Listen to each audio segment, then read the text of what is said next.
Khamenei की मौत पर भावुक हुई सोनिया गांधी। क्या हैं इजराइल, ईरान और यूएस के हाल। ईरान का साथ देना मलेशिया को पड़ा भारी। क्या ट्रंप को हो गई कोई बड़ी बीमारी। इजराइल ने क्यों किया खामनेई का खात्मा। मिनाव में मारी गई बच्चियों को मिला शहीद का दर्जा। ईरान ने सऊदी में अमेरिकी एम्बेसी को किया तबाह। ईरानी अटैक के बाद भी चुप क्यों हैं अरब शेख। नमस्कार, मेरा नाम है शालिनी और आप देख रहे हैं द न्यूज़ 15। स्वागत है आपका हमारे खास प्रोग्राम दुनिया के हालचाल में। चलिए नजर डालते हैं बड़ी खबरों पर विस्तार से। कांग्रेस की पूर्व अध्यक्ष सोनिया गांधी ने ईरान के supreme leader Ayatollah Ali Khamenei की हत्या के बाद भारत सरकार की चुप्पी पर कड़ा सवाल खड़ा कर दिया है। उन्होंने कहा कि अमेरिका और इजराइल की ओर से की गई इस टारगेटेड कार्रवाई पर भारत को साफ और खुलकर बयान देना चाहिए था। उनके मुताबिक किसी भी देश के मौजूदा नेता की हत्या और उसकी संप्रभुता का उल्लंघन अंतर्राष्ट्रीय कानून के खिलाफ है। ऐसे मामले में चुप रहना भारत की पुरानी विदेश नीति के सिद्धांतों के पीछे हटने जैसा लगता है।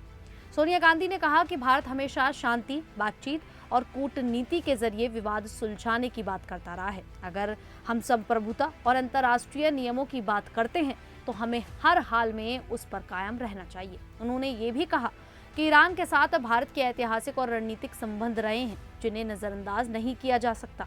खाड़ी देशों में बड़ी संख्या में भारतीय काम करते हैं, इसीलिए वहां का तनाव भारत के लिए भी चिंता की बात है। उन्होंने मांग की कि इस मुद्दे पर संसद में खुलकर बहस हो और सरकार अपनी स्थिति साफ करे।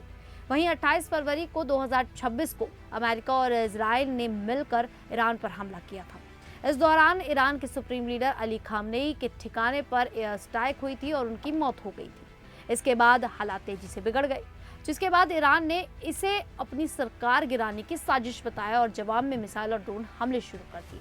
खाड़ी देशों पर भी हमले हुए और फिर ईरान ने हॉर्मुज जल डमरू मध्य बंद करने की घोषणा कर दी, जिससे दुनिया भर में तेल की सप्लाई पर असर पड़ा और कीमतें बढ़ गई। इधर इजराइल और लेबनान के बीच भी तनाव बढ़ गया, जहां हिजबुल्लाह और इजराइल के बीच रॉकेट और एयर स्ट्राइक की खबरें सामने आई। 2 मार्च 2026 को लड़ाई और ज्यादा बढ़ गई। अमेरिका और इजराइल ने मिलकर ईरान के मिसाइल ठिकानों, नौसेना अड्डों और IRGC के कमांड सेंटर पर जोरदार हमले किए। बताया गया कि हजारों बम गिराए गए और इस्फहान इलाके के एक बड़े मिसाइल बेस को भारी नुकसान पहुंचा। इसके जवाब में ईरान ने भी अमेरिकी ठिकानों पर हमले तेज कर दिए, जिसमें कुछ अमेरिकी सैनिकों की मौत होने की खबर आई। उस समय अमेरिकी राष्ट्रपति डोनाल्ड ट्रंप ने कहा कि ये युद्ध 4-5 हफ्ते तक चल सकता है और जरूरत पड़ी तो और भी लंबा हो सकता है। 3 मार्च 2026 तक लड़ाई चौथे दिन में पहुंच गई है। उस समय अमेरिकी राष्ट्रपति डोनाल्ड ट्रंप ने इशारा दिया कि ईरान पर अब और बड़े हमले हो सकते हैं। दूसरी तरफ ईरान ने अयातुल्लाह अली खामनेई की मौत को शहीद का दर्जा देकर कहा कि वे और मजबूती से अब जवाब देंगे। रूस और चीन जैसे देशों ने खुलकर ईरान की मदद नहीं की है। हिजबुल्लाह के हमले भी ज्यादा असरदार नहीं रहे। बताया गया कि ईरान की मिसाइल ताकत कुछ कमजोर हुई है, लेकिन वो परमाणु कार्यक्रम छोड़ने को तैयार नहीं है। इलाके में तनाव बहुत बढ़ गया है। अमेरिका ने यूक्रेन की बजाय ईरान पर ज्यादा ध्यान देना शुरू कर दिया है।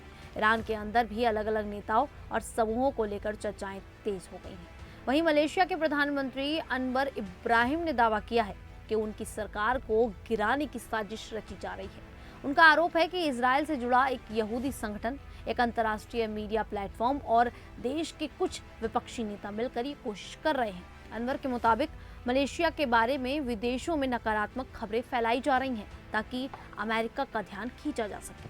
उन्होंने संसद में कहा कि वे इस मामले की जांच करवाएंगे और अगर साजिश साबित हुई तो जिम्मेदार लोगों पर कार्रवाई होगी। अनवर का कहना है कि उन्होंने गाजा और ईरान के मुद्दे पर खुलकर बयान दिए, इसीलिए उन्हें निशाना बनाया जा रहा है। उन्होंने विपक्ष पर भी सवाल उठाए और कहा कि जनता ऐसे प्रयासों को माफ नहीं करेगी। मलेशिया एक मुस्लिम बहुल्य देश है जहां अलग अलग धर्मों के लोग रहते हैं। फिलहाल इन आरोपों की स्वतंत्र पुष्टि नहीं की गई है। अमेरिकी राष्ट्रपति डोनाल्ड ट्रंप इन दिनों ईरान पर सैन्य कार्रवाई को लेकर चर्चा में है, लेकिन हाल ही में उनकी सेहत भी खबरों में आ गई है। व्हाइट हाउस के कार्यक्रम की फोटो में उनके कान के नीचे गर्दन पर लाल निशान दिखाई दिया। इसके बाद सोशल मीडिया पर तरह तरह की बातें होने लगी।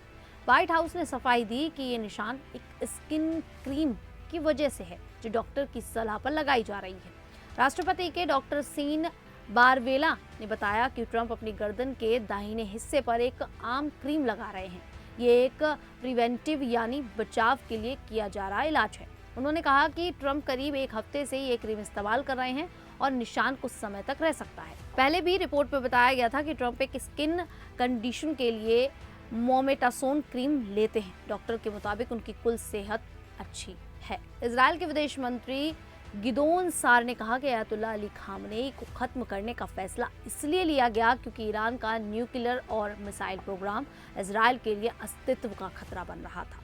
उनके मुताबिक अगर उस समय कोई कार्रवाई नहीं की जाती तो खतरा और बढ़ जाता। उन्होंने कहा कि अमेरिका को लगा कि ईरान बातचीत के नाम पर समय बर्बाद कर रहा है और अपनी मिसाइल योजना पर रोक नहीं लगा रहा।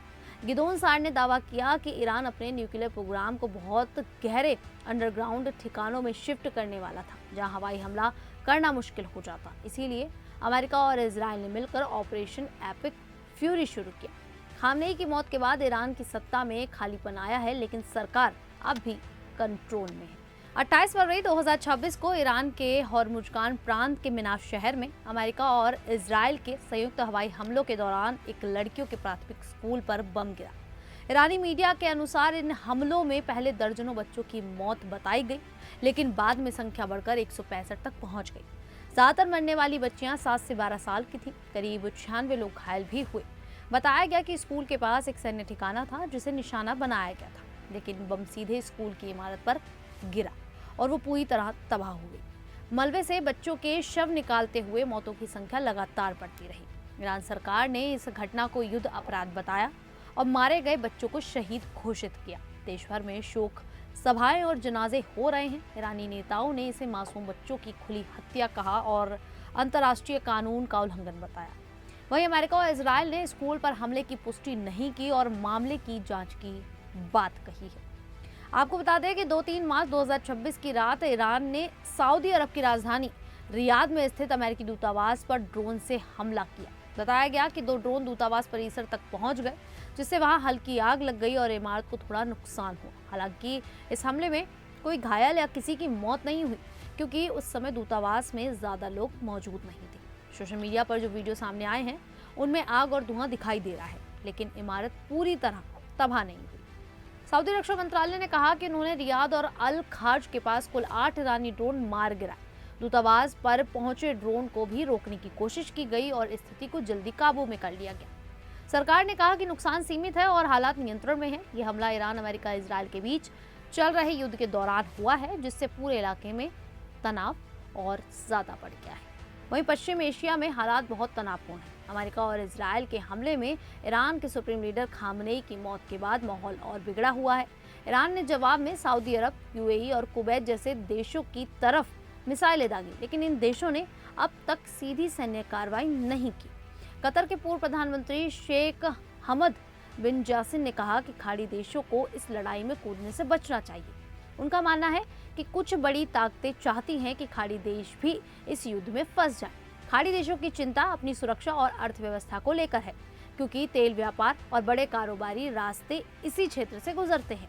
साथ ही खामनेई को शिया समुदाय बड़ा धार्मिक नेता मानता था, इसीलिए अरब देश धार्मिक माहौल को भी समझ रहे हैं। फिलहाल उनकी चुप्पी कमजोरी नहीं, बल्कि सोच समझ कर लिया गया फैसला मानी जा रही है। खैर, आप लोगों को क्या लगता है कि खाड़ी देश आने वाले समय में ईरान पर हमला कर सकते हैं या फिर नहीं? आप हमें कमेंट करके अपनी राय जरूर दें।